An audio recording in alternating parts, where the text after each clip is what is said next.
মহালয়া মানেই বাঙালির আবেগ। এই দিন ভোরে বাঙালির ঘুম ভাঙে বীরেন্দ্রকৃষ্ণ ভদ্রের চণ্ডীপাঠে। আমি রমিত। কিন্তু ভাবতে পারেন, একবার সেই অটল ঐতিহ্যকে ভেঙে ফেলার চেষ্টা করা হয়েছিল। একবার বীরেন্দ্রকৃষ্ণ ভদ্রকে সরিয়ে ফেলা হয়েছিল মহালয়া থেকে। সালটা ছিল 1976। সেই সময় বাংলা সিনেমার পর্দা কাঁপাচ্ছেন মহানায়ক উত্তম কুমার। বাংলার মানুষের হৃদয় জুড়ে তখন তিনি সর্বশ্রেষ্ঠ।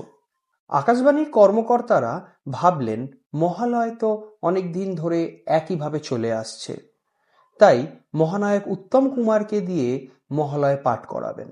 তাতে বাঙালি আরো খুশি হবেন। সিনেমার নায়ক যদি দেবী আগমনের গান শোনান, তাহলে শ্রোতার ভিড় উপচে পড়বে।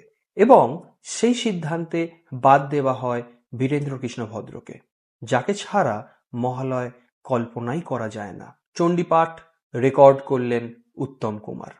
এবং মহিষাসুরমর্দিনীর নাম বদলে রাখা হলো দেবীং দুর্গতিহারিণীম। সবাই ভেবেছিল এবার বাঙালি পাবে এক নতুন স্বাদ, এক নতুন রোমাঞ্চ। কিন্তু ভোর হতেই শুরু হলো এক অভূতপূর্ব হতাশা। ঘুম ভাঙল বাঙালির, কিন্তু সেই বজ্রনিনাদী কণ্ঠ আর নেই। তার জায়গা শোনা গেল উত্তম কুমারের নরম রোম্যান্টিক আওয়াজ, যা হয়তো পর্দায় মানায় বা রোম্যান্সে মানায়, কিন্তু মহিষাসুরমর্দিনীর চণ্ডীপাঠে একদমই মানায় না। রেডিওর শ্রোতারা ক্রুদ্ধ। হাজার হাজার বাঙালি লিখতে লাগলো, এ মহালয়া নয়, এ আমাদের আবেগ নিয়ে খেলা। আকাশবাণীর ভেতরেও শুরু হলো এক চাপা আতঙ্ক। অবশেষে সিদ্ধান্ত নেওয়া হলো, পরের বছর ফের ফিরিয়ে আনা হবে বীরেন্দ্রকৃষ্ণ ভদ্রকে। এরপর আর কখনোই কেউ সেই কণ্ঠকে ছুঁতে সাহস করেননি। মহালয়ার ইতিহাসে তিনি রয়ে গেলেন এক অমর অধ্যায় হিসেবে।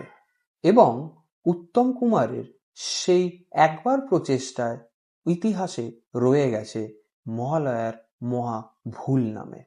এরম ভিডিও আরও দেখতে হলে আমাদের পেজ বাংলার বাউন্ডুলেকে ফলো করুন, শেয়ার করুন, আর ভালো লাগলে অবশ্যই কমেন্ট করুন।